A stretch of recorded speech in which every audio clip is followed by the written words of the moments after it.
Britain does not have a prayer of healing the divisions over Brexit until the country leaves the EU, Boris Johnson declared yesterday. On the opening day of the Tory conference, the Prime Minister made an impassioned plea for him to be allowed to finish the job of getting the UK out of the EU on the 31st of October and end the anger poisoning the debate. The best way to end this is to get Brexit done on the 31st of October and move the country forward. And that is what we are going to do, he promised. He also hinted that he could be helped in delivering Brexit by one or more EU leaders, making clear they will veto any request for a further delay to the departure date. But he refused to apologize for using tough language to take on his opponents in the parliamentary row over the Brussels divorce. I think I've been a model of restraint, but I think everybody should calm down, the Prime Minister said. Mr. Johnson made his plea in a BBC interview on the Andrew Marr show yesterday. He repeatedly rebuffed accusations that his own rhetoric was fueling the national rift over Brexit,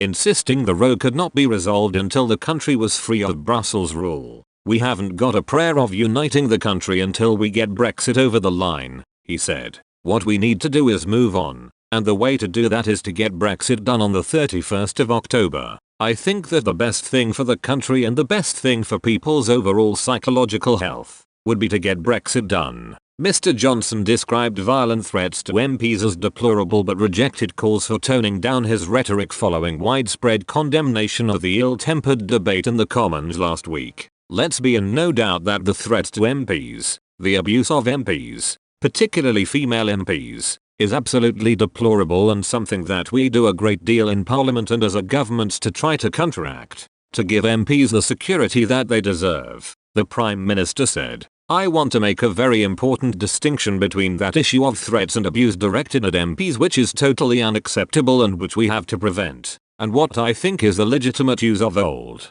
tried and trusted metaphors to describe certain parliamentary acts or indeed events in politics. Mr. Johnson refused to stop referring to legislation drafted by Remainer MPs to outlaw a no-deal Brexit as the Surrender Act. He said, I think it is wrong that parliamentarians should be crowded out from using words like surrender. I think what is happening, if I may say so, is that there is an attempt to conceal the effect of the Surrender Act by a great cloud of indignation about the use of that term. And unfortunately the act is intended to make it more difficult for the UK to negotiate. The Prime Minister hit out at Jeremy Corbyn's Labour Party for repeatedly blocking his request for an early general election to break the deadlock in Parliament. I think the most honourable thing for the opposition to do would be to fulfil their constitutional function and to agree to have an election, he said. However, he repeated his insistence that he would not do a deal with Nigel Farage's Brexit party when the next election comes. Asked if he might consider a pact, the Prime Minister said, "Number, and there's a good reason for that, and that is that the Conservative Party is the oldest, greatest political party in the world. It's a big broad church and we do not do deals with other parties, and we're going to deliver Brexit. We're going to deliver it on the 31st of October. The Prime Minister did not deny a suggestion that he may have asked one or more European leaders to be prepared to veto any request for a further extension of the EU's Article 50 departure process. I'm not going to discuss a hypothetical situation that may arise if and when the Surrender Act were to come into effect, he said. And I'm not going to get into my discussions with any other European Union head of state about the negotiations because they're interesting, but they're also delicate, he added. I think it is certainly true that other EU countries also don't want this thing to keep dragging on, and they don't want the UK to remain in the EU truculent and mutinous and in a limbo and not wishing to cooperate in the way that they would like.